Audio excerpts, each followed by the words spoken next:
Today we are going to discuss the another important topic of communication, that is barriers to communication. Now, when we listen the term barriers, what does the very first thing that comes to our mind? What is the first thing that strikes our mind?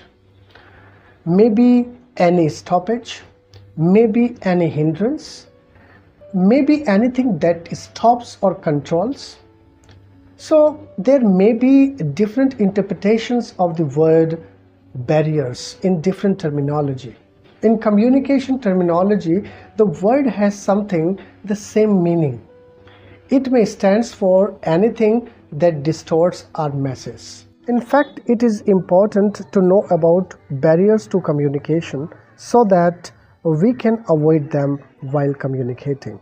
Therefore, anything in any form that distorts the message sent or received may be termed as barriers to communication. It is also known as noise.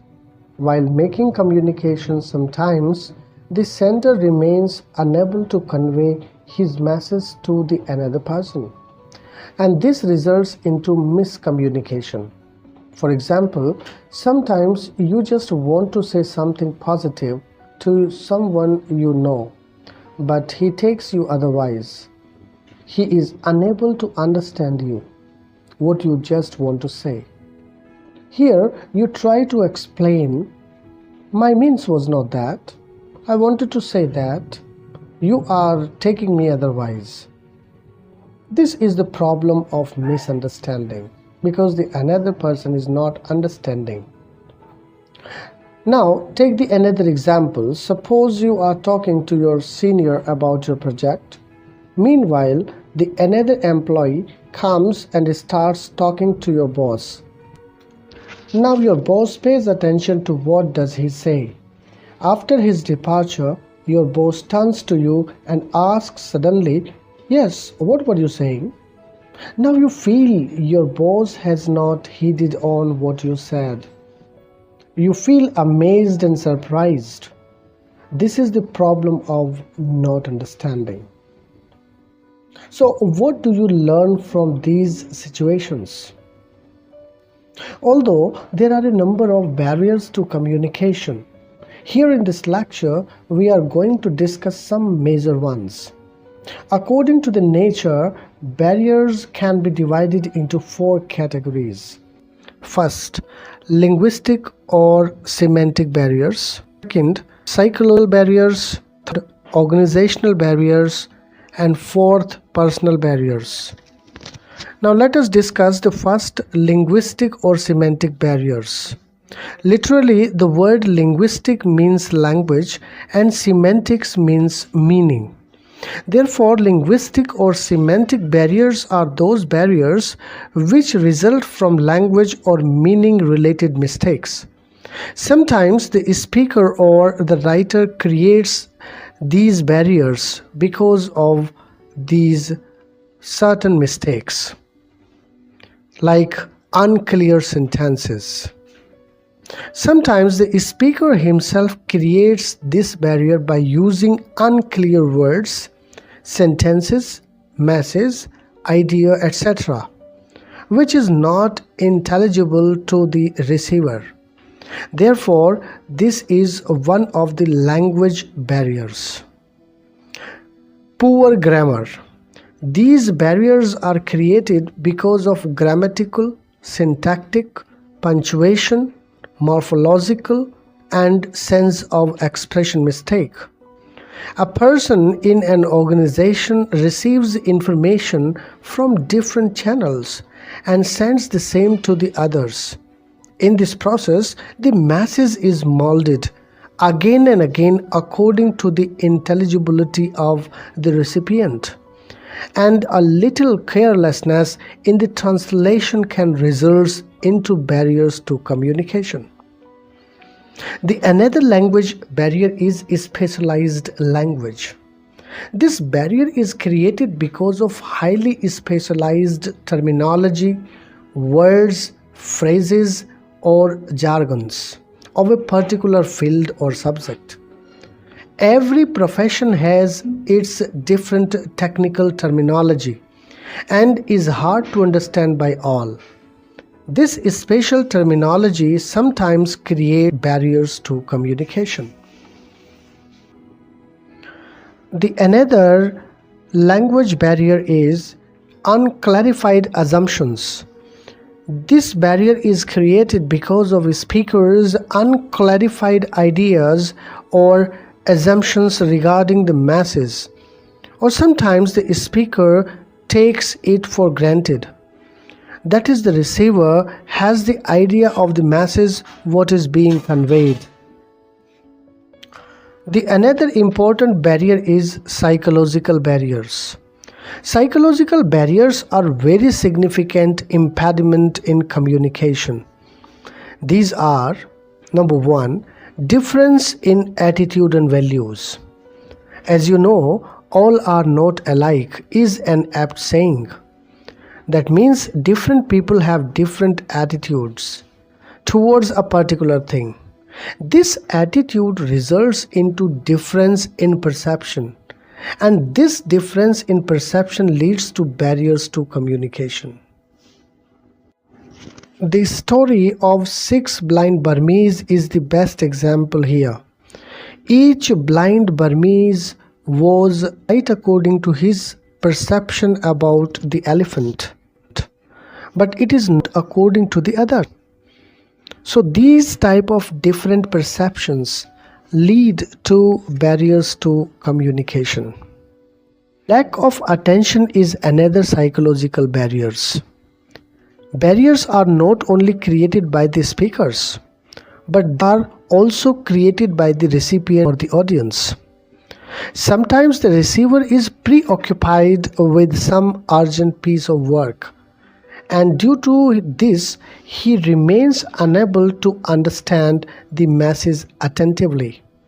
Therefore, it causes barriers in communication process.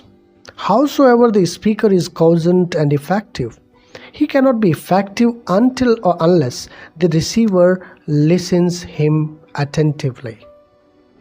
The another important psychological barrier is excessive emotions.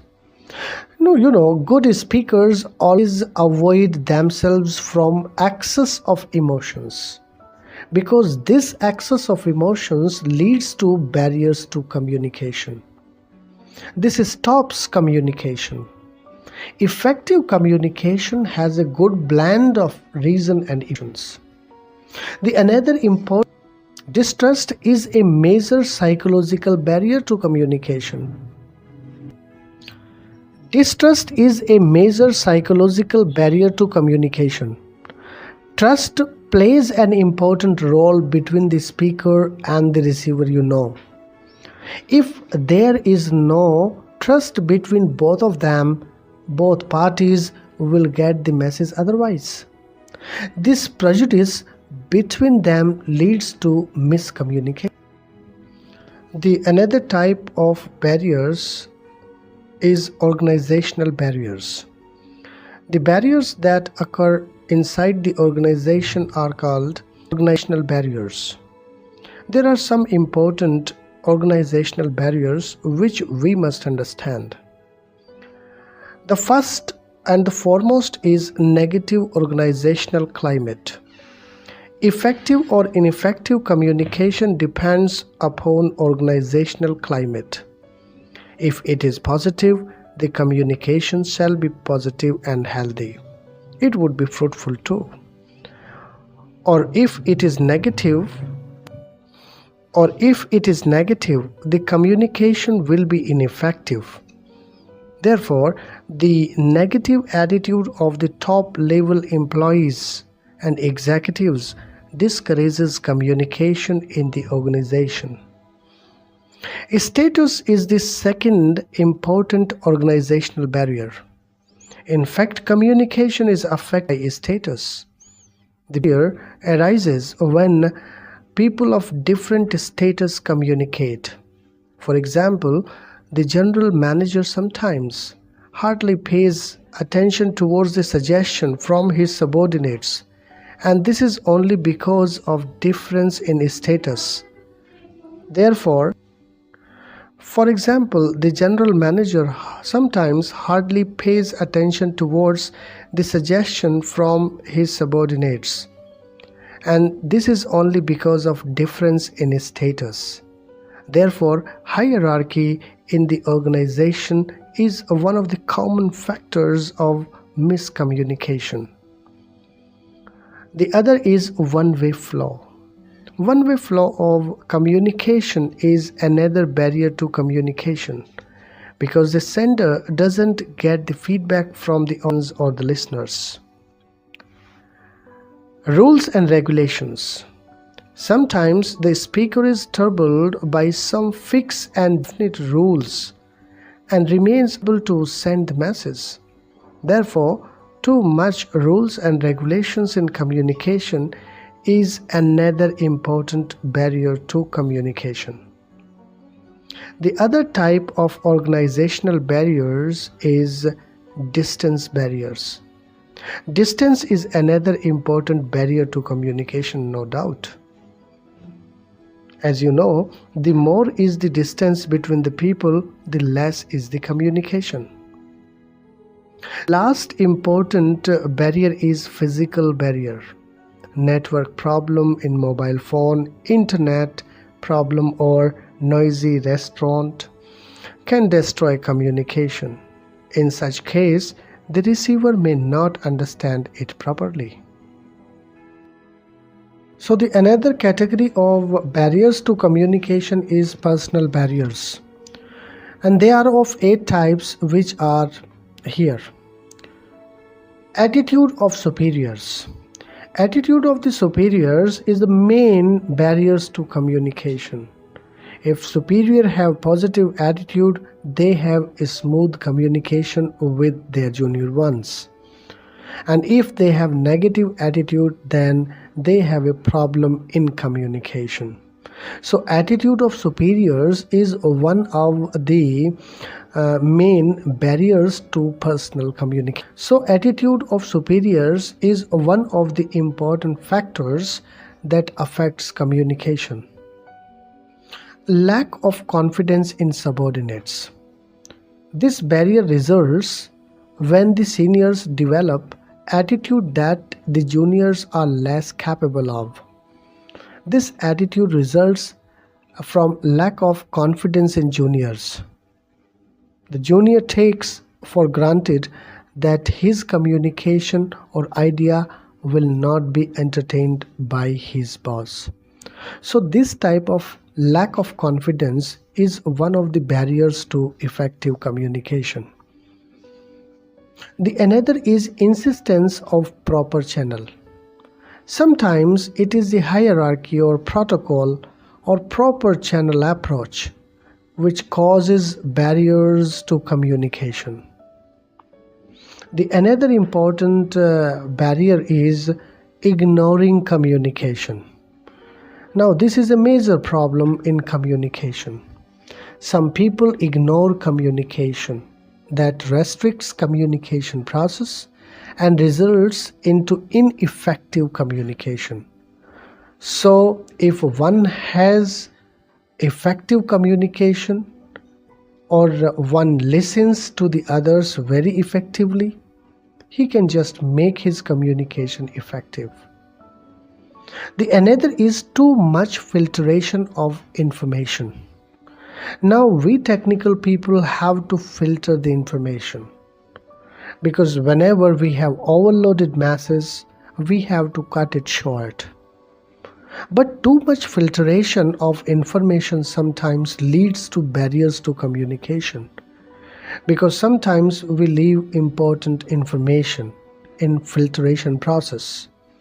So filtration is the important of course it is important in technical communication or business communication we have, but too much filtration makes the message obscure, hard to understand and sometimes elusive, which finally leads to communication barriers. So try to avoid too much filtration of information. The another is insufficient time. Effective communication requires sufficient time. Therefore, lack of time is one of the major barriers to effective communication. The another important and the last one is overloaded masses. Sometimes we have a big masses. We have masses overload or information overload, and we have not sufficient time. So it becomes a challenge to say that particular or to transmit that particular huge or overloaded masses to the audience within the limited time.